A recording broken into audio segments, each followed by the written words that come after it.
हलवा भाई लोग रोज सबके बता दी, खेसारी लाल यादव सबसे सुपर स्टार जो नीतीश कुमार पलटू चाचा के बारे में क्या क्या बोले अभी हमारे वीडियो में देखिए और कैसे बोले। ये वीडियो देखिए पहले।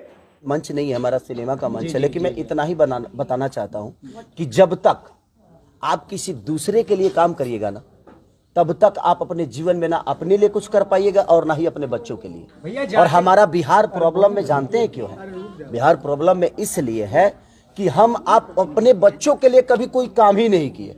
हम तो सिर्फ इनका झंडा, उनका झंडा, इनका झंडा, उनका झंडा, हम सिर्फ दुनिया का झंडा उठाकर अपने सर पे बांधकर कफन की तरह उसको लेकर दौड़ गए। तो जब आप अपने बच्चों के लिए नहीं सोच पा रहे हैं तो फिर आप बिहार की उन्नति कैसे सोच पाएंगे? और बिहार की उन्नति आपके अपने बच्चों में ही है, क्योंकि आपका बच्चा ही कोई वैज्ञानिक बनेगा, आपका बच्चा ही कोई बड़ा पॉलिटिकल बनेगा। तो मेरे कहने का मतलब आप लोग खुद पे काम करिए, किसी को दोष देने से कोई फायदा नहीं कि फलानवा ने ये नहीं किया। भाई आपने ही चुना है ना, तो जब नहीं किया तो बदल दो, जो नहीं कर रहा उसको बदल दो। जब बदलाव होता जाएगा ना, तो जिंदगी में जब बदलाव होता है ना तो विकास क्लियर हो जाता है कि उसको एक बात का डर रहता है कि भाई अगर हम नहीं करेंगे तो ये बदल देंगे। तो जब तक हम दामाद ढूंढेंगे ना तब तक हमारा विकास नहीं होता। हमें अच्छा नेता ढूंढना पड़ेगा। तो हम अपने जाति को ही चुन लेते हैं भाई कि ये हमारे जात का ये हमारा जात का, तो फिर विकास काय खती खोज ले लो, मत खोज लो यार। विकास खोजने के लिए आपको विकास पुरुष पैदा करना पड़ेगा, बदलाव करना पड़ेगा हर चीज का।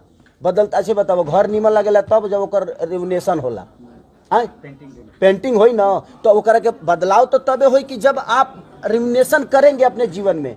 आप अगर झंडा हर आदमी का लेकर घूमेंगे तो फिर क्यों बदलाव चाहते हो भाई? बदलाव सिर्फ बोलने से नहीं होता है, बदलाव करने से होता है। और आप करना नहीं चाहते हो, सिर्फ झंडा लेके घूमना है। तो उसमें मैं जो कलाकार बोल रहा हूँ, मेरे अंदर भी बिहार को लेके बहुत दर्द है। ऐसा नहीं है। ये बताइए कि आज कितने सारे हॉल बंद हो गए। आज प्रेम की पुजारन अगर 400 थिएटर में लगती तो हम 5 करोड़ का धंधा कर लेते, हम 50 करोड़ का धंधा कर लेते, लेकिन सरकार को उस पर ध्यान नहीं है। तो एक एज ए कलाकार मैं तो एक्ट ही कर सकता हूँ ना, मैं अपना कला दिखा सकता हूँ, लेकिन कला दिखाने का मेरे पास प्लेटफॉर्म नहीं है भाई। मेरे पास हॉल नहीं है, मेरे पास थिएटर नहीं है, मेरे पास मल्टीप्लेक्स नहीं है। आज बिहार सरकार कभी अपने मन से किसी फिल्म को बोला है क्या? क्योंकि लोगों को लगता है खेसारी ब्लॉगरेटी है, भोजपुरी ब्लॉगरेटी है। अरे देखो तो सही यार, बिना देखे ही सब बोलते हैं एक दूसरे को सुन के कि हाँ ये गंदा है, ये गंदा है। हर चीज गंदा नहीं है। अगर यहाँ पे खेसारी पैदा होता है तो भिखारी ठाकुर भी यही पैदा हुए। तो मेरे कहने का मतलब कि भाई भिखारी भी तो यही पैदा हुए ना। तो आप अब भिखारी को भी खेसारिये में जोड़ देंगे? नहीं, हर चीज अलग होती है। तो हम सिर्फ सुन के कि हाँ फलाना हो गया, हव हो गई, तब मैं लोग उहे बोले लागल कि ना उहे होता, उहे होता। अरे आप बिचारी, आप बुद्धिजीवी हैं।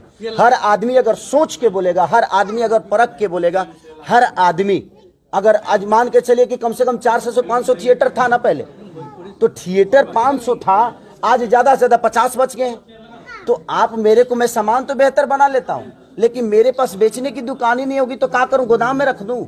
और उसके बाद आप कह रहे हैं कि आपका माल बिकता ही नहीं है, आपके माल चलते नहीं है। कहाँ से चलेंगे? हर शहर में 3-3 4-4 थिएटर थे, कहीं एक चालू है तो कहीं सारे बंद है। तो मेरे कहने का मतलब उस पर सरकार का विषय है। सरकार का विषय ये है कि अगर वो हॉल चालू हो जाएंगे तो वहाँ दुकान चालू हो जाएगा, वहाँ चीजें चालू हो जाएगी, वहाँ रोजगार बढ़ जाएगा, लोगों का आना जाना शुरू हो जाएगा। तो लोग जहाँ जाएंगे उन्हें रोजगार होगा जी। और लोग तो घर में कभी सत्ता में आते हैं, सत्ता के नजदीक आते भाई हैं, सबसे बड़ा